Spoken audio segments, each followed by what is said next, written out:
할렐루야. 오늘 우리 주님의 크신 은혜와 사랑이 사랑하는 모든 여러분들과 함께 하시기를 주님의 이름으로 축원합니다. 사랑하는 여러분, 오늘 우리가 계시록 제18장 마지막 부분부터 19장 첫 부분을 우리가 함께 읽게 되었습니다. 오늘 말씀해 보면 18장 마지막에 이 큰 성 바벨론이 완전히 패망하게 된 것으로 말미암아 기뻐하게 되는 모습, 또 그리고 그 후에 19장부터는 여러분 찬양하는 모습이 나오게 됩니다. 그래서 성도들의 찬양이 있고 또 이제 천사들의 찬양이 있게 되는 모습과 함께 이제 어린 양의 혼인 잔치, 곧 예수님과 성도들의 하늘에서의 혼인 잔치가 이제 시작이 되는 모습을 우리 가운데 보여주십니다. 그래서 오늘 이 말씀을 여러분 우리가 함께 다시 묵상하게 되었는데요. 오늘 이 말씀을 묵상하면서도 여러분 결국 이 혼인 잔치는 여러분 우리를 위해서 준비하신 여러분 하나님의 여러분 구원에 대한 여러분 큰 기쁨의 셀레브레이션이 되는 그런 은혜의 시간들입니다. 또 이 땅에서 있었던 모든 여러분 고난과 또 핍박과 또 그리스도인들을 향한 모든 박해가 여러분 끝이 나는 순간에 바로 하나님께서 이와 같은 큰 은혜를 베풀어 주시는 것임을 보면서 여러분 오늘 이 시대를 살아가는 우리도 우리 가운데 있는 뭐 어떠한 어려움이 있든 또 어떠한 또 척박한 상황 속에서 하루하루 여러분 우리가 이 어떻게 보면 가시밭길과 같은 인생길을 걸어간다 할지라도 여러분 주님께서 우리에게 예비하신 여러분 기쁨의 날, 또 소망의 날들이 항상 예비되어 있음을 믿고 여러분 우리 함께 믿음으로 전진하는 주의 자녀가 되기를 우리 구주 예수님의 이름으로 축원합니다. 자, 사랑하는 여러분, 그러면 오늘 말씀 가운데 먼저 이 음녀가 패방하게 된 모습 속에서 여러분 여러 가지 모습들을 우리 가운데 계속 보여주시는데, 첫 번째는 이 큰 성 바벨론, 또 혹은 또 음녀라고 부르게 되는 이 바벨론이 무너지게 되면서 여러분 이제 그치게 되는 것들에 대해서 말씀을 해주셨습니다. 여러분 그 그치게 되고 멈추게 되는 것이 무엇인지 우리 22절 말씀, 또 22절 말씀을 먼저 우리 함께 합독해서 읽도록 하겠습니다. 시작. 또 검은 곳 타는 자와 풍류하는 자와 퉁소 부는 자와 나팔 부는 자들의 소리가 결코 다시 내 안에서 들리지 아니하고 어떠한 세공업자든지 결코 다시 내 안에서 또 맷돌 소리가 결코 다시 내 안에서 들리지 아니하고. 아멘.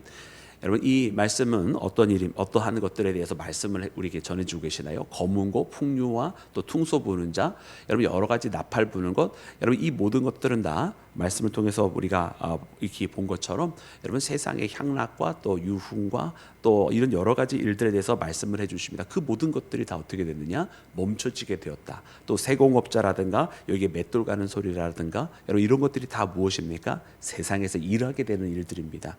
그래서 그 모든 것들을 더 이상 하지 않게 되는, 더 이상 할 필요가 없어지는 그런 것들이라는 것이죠.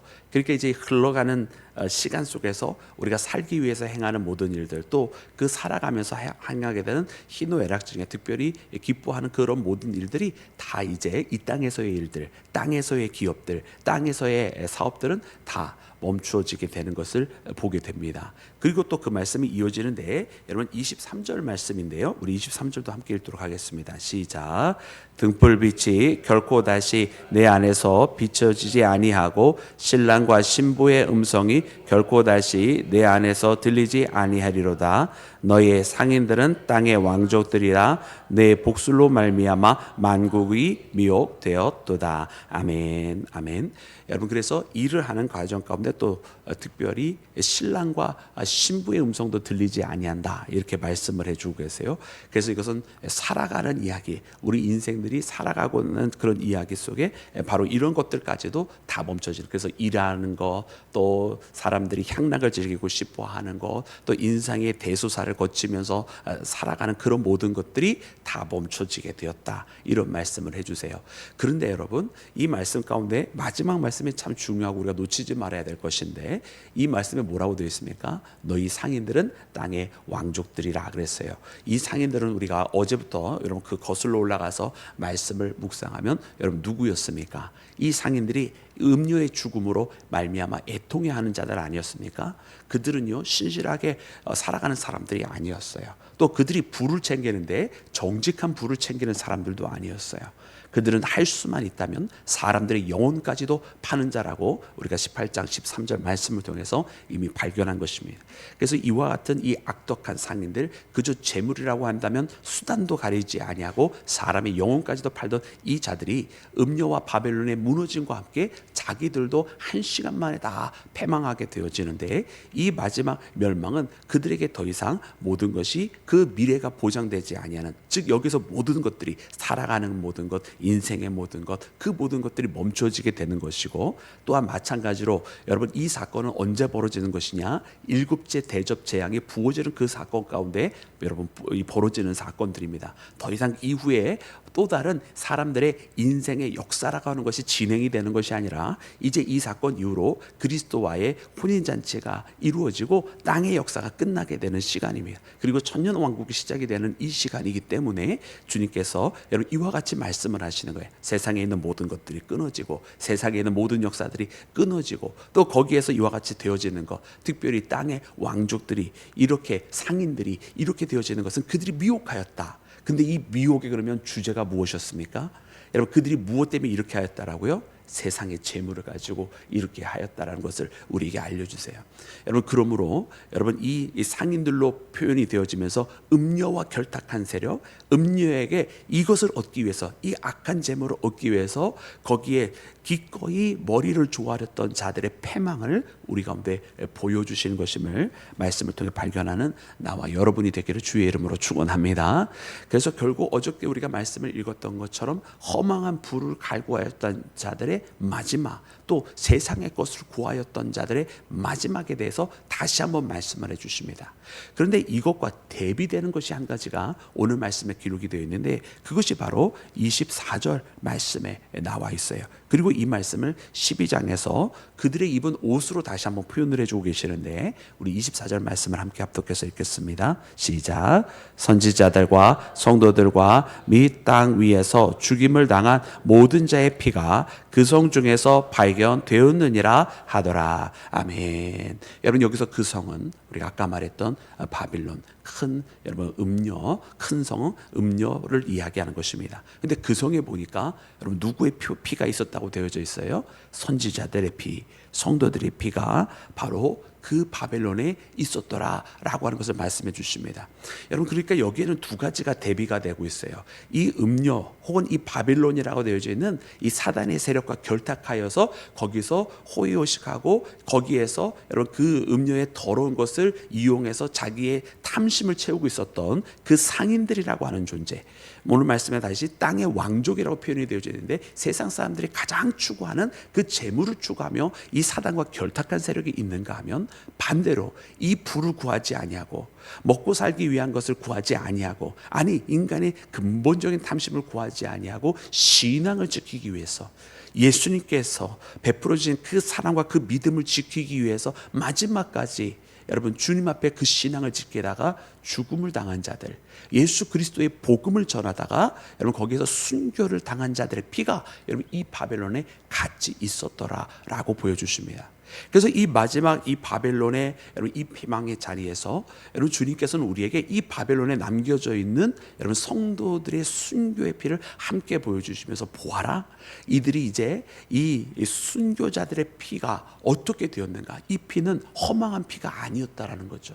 저 상인들은 잠시는 흥하는 것처럼 보였고, 잠시는 그들이 원하는 그 재물을 저 바빌론으로 말미암아 얻는 것처럼 보였지만, 실상은 그들이 바랬던 것은 다 무너졌고, 오히려 반대로 순교자들, 복음을 전하는 자들, 성도들은 오히려 그 신앙을 지키다가 허무하게 인생이 순교함으로 끝내지는 것처럼 보여졌지만, 겉으로 세상적으로는, 그러나 실제로는 그들의 피가 여전히 그 가운데 있어서 하나님께서 그들의 피를 보시고 응답하셨다라고, 하나님께서 그들을 위하여 일하셨다라고 우리에게 가르쳐 주시는 것입니다. 그래서 이 음료의 패망은 바로 순교자들의 피가 흘려졌기 때문이고, 그들이 저 하늘에서, 하늘 보좌 밑에서 아버지 하나님 앞에 단식하며 신원하였기 때문에 이루어진 사건이라고 하는 것을 우리에게 가르쳐 주십니다. 그래서 이 순교자들의 보혈의 피가 나중에 여러분 또 이렇게 말씀을 해주시는데, 우리가 말씀 읽을 때 19장 8절 말씀을 함께 합독해서 읽겠습니다. 우리 다 같이 19장 8절 합독해서 읽습니다. 시작. 그에게 빛나고 깨끗한 세마포 옷을 입도록 허락하셨으니 이 세마포 옷은 성도들의 옳은 행실이로다 하더라. 아멘. 할렐루야. 여러분, 어린 양의 혼인잔치에 대한 찬양이 이제 시작이 되었는데, 여러분 그 혼인잔치에 나오는 신부에게 여러분 입고 있는 빛나고 깨끗한 세마포 옷, 여러분 우리가 일전에도 한번 이 옷은 어떤 옷인가, 여러분 구원받은 하나님의 인치심을 받은 14만 4천이라고 하는 여러분 그런 상징적인 숫자로 표현된 구원받은 자들의 여러분 그 옷은 성도들의 옳은 행실이라고 기록이 되어 있는 거예요. 이 성도들의 옳은 행실이 무엇이냐 이거죠. 이 성도들의 옳은 행실이 윤리적으로 바른 것을 의미하는 것이라고 이야기한다고 한다면 아마 굉장히 설명이 안 되는 이야기일 거예요. 왜냐하면 하나님은 윤리적인 행동을 바르게 했다고 하여서 이 땅에서 도덕적인 삶을 살아갔다고 해서 구원하시는 분은 아니십니다. 왜냐하면 그 도덕이라고 하는 것이 이 땅의 해 아래 의인은 아무도 없다고 말씀하셨고, 율법 안에서 깨끗하고 의롭게 남아있을 사람이 아무도 없다고 말씀해 주셨어요. 우리는 여러분 절대적인 그 윤리라고 하는 하나님의 기준에서 우리는 모두 다 죄인이라고 하는 사실을 우리는 일찍이 깨달아야 할 줄로 믿습니다. 그러면 이 옳은 행실이라고 하는 것은 궁극적으로 우리에게 어떤 윤리나 도덕적인 삶이 아니라 우리를 구원에 이르게 하는 행실이 있는데, 이것은 어떤 공로에 의해서 이루어지는 것이 아니라 우리가 거슬러 계시록 7장 말씀해 보니까 거기 기록이 되어 있는 것처럼 어린 양의 피로써 깨끗하게 되어지는 것, 곧 어린 양의 피로써, 즉 예수님의 그 구원의 보혈의 사건인 십자가를 바라보면서 오직 예수님만이 나의 구주십니다라고, 나의 주인 되십니다라고 예수님만을 믿고 살아가는 자들, 이 믿음이 바로 어린 양의 보혈의 피로써 거듭난 자들이 갖고 있는 바로 의로운 행실, 바로 믿음의 행실이라고 하는 것을 깨닫는 우리 모두가 되어야 할 줄로 믿습니다. 그래서 여러분 이 7장에 믿음이야말로 우리로 하여금 주님 앞에 깨끗하게 설 수 있는 바로 성도들의 그 세마포 옷이라고 표현을 해주신 것이고, 이 믿음이 있어야 우리의 죄된 모습을 가리워 주시는 것입니다. 우리가 예수님 앞에 서게 되었을 때 너는 의롭다라고 칭해 주시는 것은 우리가 정말로 의로워서가 아니라 바로 우리를 구원하신 예수님을 믿는 그 믿음에서 우리를 의롭다라고 우리를 덧입혀 주시고 우리의 죄의 모습을 가리워 주시고 우리의 이 죄가 있었다 할지라도 그리스도의 보혈의 피로 깨끗하게 희게 만들어 주셨기 때문에 되어진 것인 줄로 믿습니다. 그런데 사랑하는 여러분, 이 믿음이라고 하는 것이 무엇인지 오늘 이렇게 18장과 19장 말씀을 보면서 우리는 깨닫게 됩니다. 이 믿음이라고 하는 것은 결단코 우리가 입술로만 나는 믿습니다라고 해서 되어지는 게 아니라는 거예요. 오늘 이 본문 말씀 18장 19절 말씀은 마지막 환난 가운데, 마지막 핍박 가운데 있었던 그 모든 과정을 통해서 이 가운데의 성도들은 얼마든지 그 믿음을 잃어버릴 수 있었던 상황이 존재했었다라고 하는 것이고, 실제로 원수마귀 사단은 그가 부리는 세력들을 통해서 또 그의 수하들을 통해서 끊임없이 택함을 받은 자들을 다시 타락하게 만들려고 했었던 것을 보게 됩니다. 그 가운데는 핍박도 있고, 그 가운데는 미혹과 유혹도 있었던 것이고, 그 가운데는 순교하지 않으면 안 되는 순간들도 있었던 것을 우리가 말씀을 통해서 발견했어요. 그러므로 믿음이라고 하는 것은 무엇이냐면, 어떠한 유혹이 있을 때 그 유혹에 빠지지 아니하고 세상에 타협하지 아니하고 세상 것을 사랑하지 아니하는 것을 포함하는 것은 물론이거니와, 더 나아가서 핍박과 그리고 거기서 박해와 또 거기에서 고난의 순간이 찾아온다 할지라도 신앙을 버리지 아니하고, 거기에서 내가 먹고 살기 위해서 매매하는 666표라고 하는 우리가 13장 말씀에 나와 있는 그런 표식을 받으면서 그냥 신앙을 값어치게 팔아버리는, 마치 에서가 자신의 장자권을 배고프다고 하여서 팥죽 한 그릇에 팔아버렸던 그런 어리석은 행동처럼 여러분 신앙을 팔아먹지 아니하고 끝까지, 차라리 내가 순교할지라도, 내가 죽음을 당한다 할지라도 내가 사랑하는 주님을 부인할 수 없습니다라고 고백할 수 있는 흔들리지 아니하는 믿음이 바로 진실한 믿음, 진정한 믿음, 정말로 우리가 입술로만 나불거리는 믿음이 아니라 주님을 향한 여러분 순결한 믿음이라고 하는 것을 우리가 말씀을 통해 발견해야 할 줄로 믿습니다. 여러분, 그래서 우리가 주님과의 혼인잔치에는 바로 이와 같은 믿음을 가진 소유한 자가 되어야 된다. 우리가 다른 것은 몰라도 바로 이와 같은 믿음을 갖지 아니하면 여러분 저 하늘나라의 혼인잔치의 주인공이 될 수 없다라고 하는 것을 우리에게 알려주십니다. 그러므로 오늘 이 말씀을 보면서 여러분 우리가 주님 만날 준비를 언제든지 어느 때 오시든지 우리는 준비되어져 있는 그리스도의 신부가 되어야 될 터인데, 여러분 이것을 위해서는 가장 중요한 것 바로 그 혼인잔치에 입고 있어야 할 믿음이라고 하는 성도들이 갖춰야 될 그 예복을, 그 흰 세마포로 표현된 여러분 믿음이라고 하는 여러분 이 혼인잔치에 합당한 예복을 갖춘 우리 모두가 되기를 주의 이름으로 축원합니다. 자, 사랑하는 여러분, 그리고 오늘 말씀해 보니까 이제 요한계시록 19장에 여러분 주님 앞에 이제 찬양이 울려 퍼지기를 시작을 합니다. 이 19장에는 보니까 거기서 하늘에서 허다한 무리들이, 여러분 허다한 무리들이 큰 음성과 같은 것이 이제 나오게 되어 이제 큰 음성을 내기를 시작하는데, 이 허다한 무리는 여러분 구원받은 성도들의 무리인 것을 보게 됩니다. 여기서 큰 음성을 내었다라고 하는 것은 여러분 여기서 들려 퍼지는 찬양이 결코 작지 아니한 것, 그리고 뒤에 나중에 6절 말씀에도 보니까 이 허다한 무리가 내는 음성은 많은 물소리와도 같고 우레소리와도 같았다 이렇게 되어 있어요. 즉 다시 말하면 여러분 힘이 있는 권능의 찬양이었고, 많은 물소리는 1절에도 한번 말씀을 드린 것처럼 마치 어마어마한 폭포수가 쏟아져 내릴 때에 거기에서 주변에 있는 모든 소리를 압도하는 소리, 여러분 모든 주변에 있는 소리를 다 사로잡을 정도로 강력한 여러분 힘이 있는 그런 소리인데, 그래서 권능을, 그래서 많은 물소리는 항상 권능을 상징합니다. 우레소리도 마찬가지죠. 거기서 하늘에 천둥이 확 치게 되었을 때에 주변에 있는 모든 소리들이 여러분 다 잠식이 되고 그 소리만 들리게 되는 것처럼 바로 그런 권능의 소리를 이야기하는데, 여러분 허다한 무리들의 음성이 바로 그것, 즉 다시 말하면요, 하나님 앞에 구원받은 자들이 나와서 할렐루야 하면서 찬양합니다. 근데 이 할렐루야 찬양하는데요, 이 할렐루야 찬양이 어떠했다고요? 큰 소리였다고요. 큰 음성, 많은 물소리와 같고 또 우레소리와도 같았더라. 여러분 우리의 찬양은요, 우리 주변에 있는 모든 다른 여러 가지 잡다한 소리에 여러분 잠식되어지는 그런 작은 찬양이 아니라 오히려 거꾸로 주변에 어떤 고민의 이야기가 있든 혹은 마음속에 어떤 근심의 이야기가 있든 우리가 주님 앞에 찬양할 때 그 모든 것들이 찬양 소리에 다 사라져버리게 되는 그런 능력의 목소리여야만 한다고 하는 것을 우리가 발견하게 되는 줄로 믿습니다. 마지막 구원받은 자들의 찬양이 그러하였다라는 거예요. 오늘 이 시대를 살아가는 우리도 마찬가지지 않을까요? 우리가 정말 믿음을 가지고 살아가는 주의 성도고, 우리에게 주님께서 그 찬양할 만한 이유들을 주셔서 우리의 입술을 열어 찬양을 하게 될 때에는 여러분 이 찬양 소리는 그냥 소리가 아니더라. 우리에게 주신 권능의 소리고 우리에게 주신 은혜의 소리고, 이 소리로 말미암아 내 속에는 다른 여러 가지 세상의 잡다한 소리들이, 내 마음의 소리들이, 육신의 소리들이 다 사라지게 만드는 그런 은혜의 소리라고 하는 것을 깨닫는 나와 여러분이 되기를 주의 이름으로 축원합니다.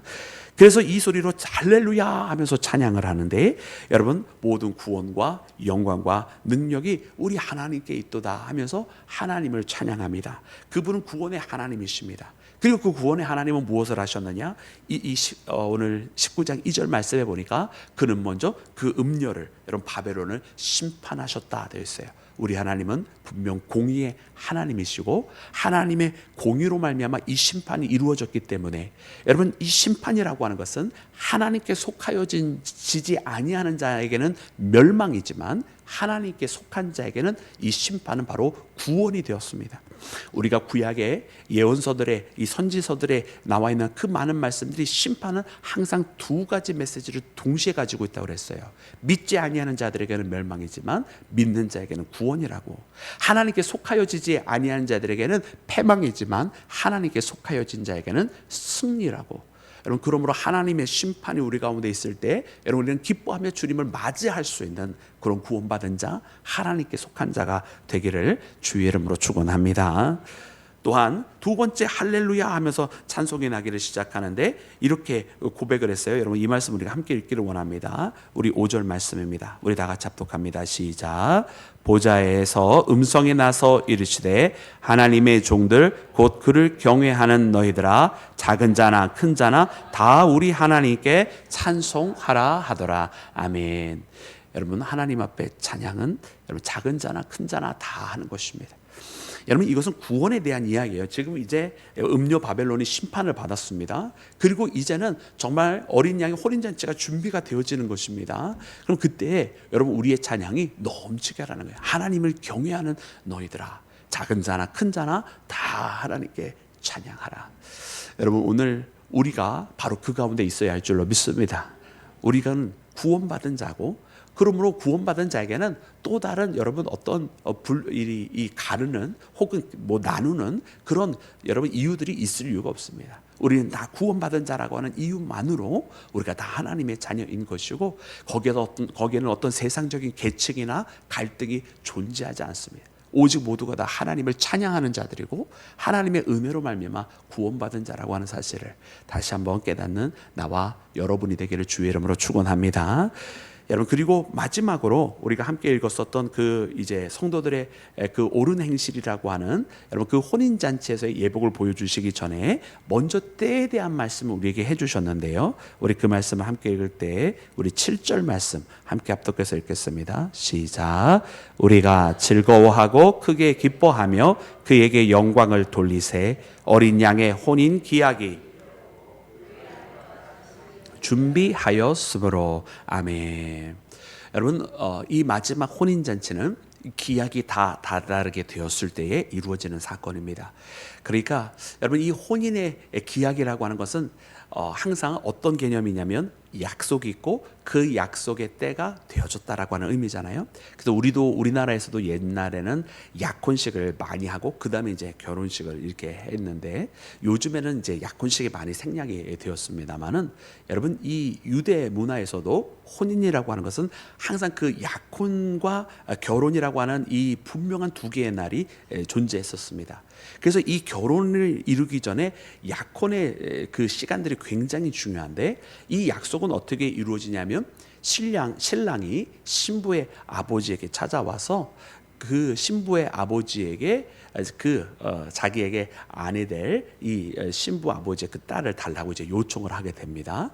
그리고서는 이제 이 신랑은 무엇을 해야 되냐면 이제 신부를 얻기 위해서 신부 대금을 준비를 해야 돼요. 그래서 자기 신부가 정말로 그러니까 귀하면 귀하다고 생각할수록 많은 신부 대금을 준비해서 그 신부의 아버지에게 전해 주어야만 하는 거예요. 그래서 자기가 얼마나 사랑하는지, 또 자기가 자기 신부를 얼마나 존귀하다고 생각하는지 그 신부 대금을 준비하는 것을 통해서 여러분 자기 신부의 아버지에게 보여주는 것이지요. 그래서 이 신부 대금을 여러분 어떻게 하냐면 이제 준비하기 위해서 약속을 하고 징표만 여러분 신부에게 남겨줍니다. 그래서 그때가 이를 때에 내가 너를 위해서 이렇게 신부 대금을 준비할 것이고 그것을 너의 아버지에게 드릴 것이고, 그리고 너하고 나는 이 징표를 다시 보여줌으로 우리의 신실한 순결함을 그때까지 지키고 있다고 하는 것을 징표로서 남겨준다면서 신부에게도 징표를 남겨주고 그리고 떠납니다. 왜 떠나요? 신부 대금을 준비하러 떠나는 거예요.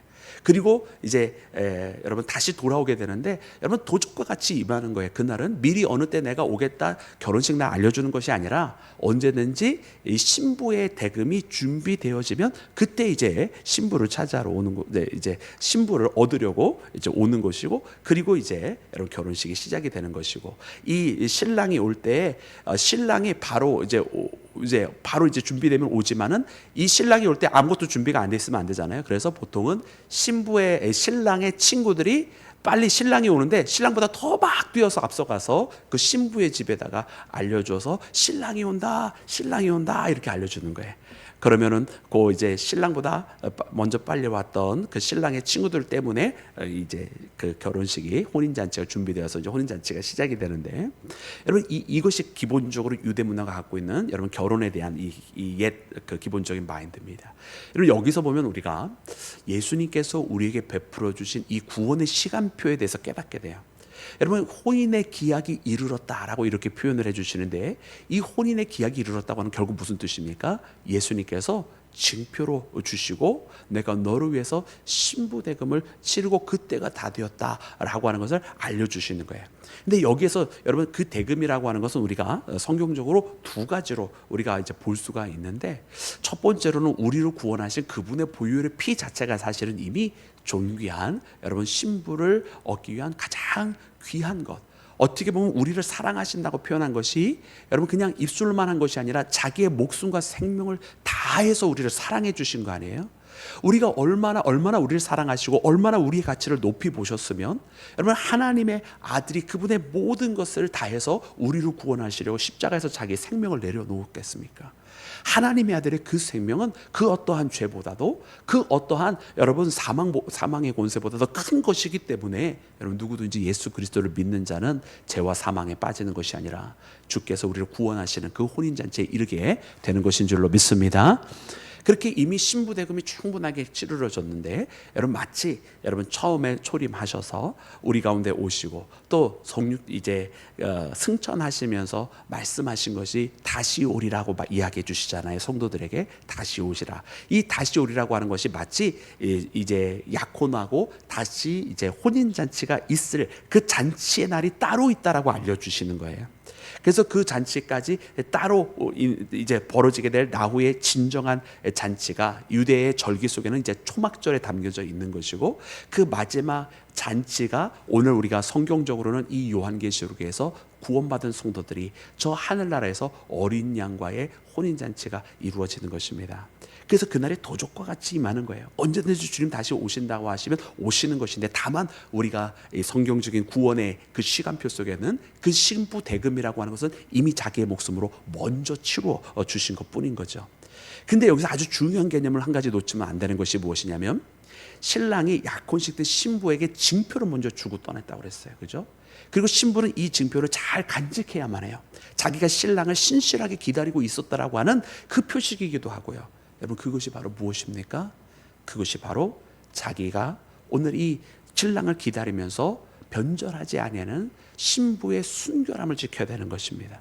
우리에게 믿음으로 구원받게 하셨고 보혈의 피를 이미 그 신부의 대금으로서 우리에게 치루어 주셨다고 한다면, 이제 남은 것은 신부로서의 우리의 역할인데, 약속된 그 기약의 날에 주님께서 우리에게 주신 이 징표를 지키고 있는 자가 바로 혼인잔치에 들어가는 신부입니다. 그리고 그 징표는 바로 우리가 그리스도의 신부로서의 순결함, 내가 주님 앞에 변절하지 아니하고 세상을 더 사랑하거나 세상을 타협하면서 내 믿음을 저버리는, 내 하나님 앞에 나오는 그 믿음을 배신하는 그런 행위를 하지 아니하였습니다라고 하는 것이 바로 순결함을 지키는 신부의 모습인 줄로 믿습니다.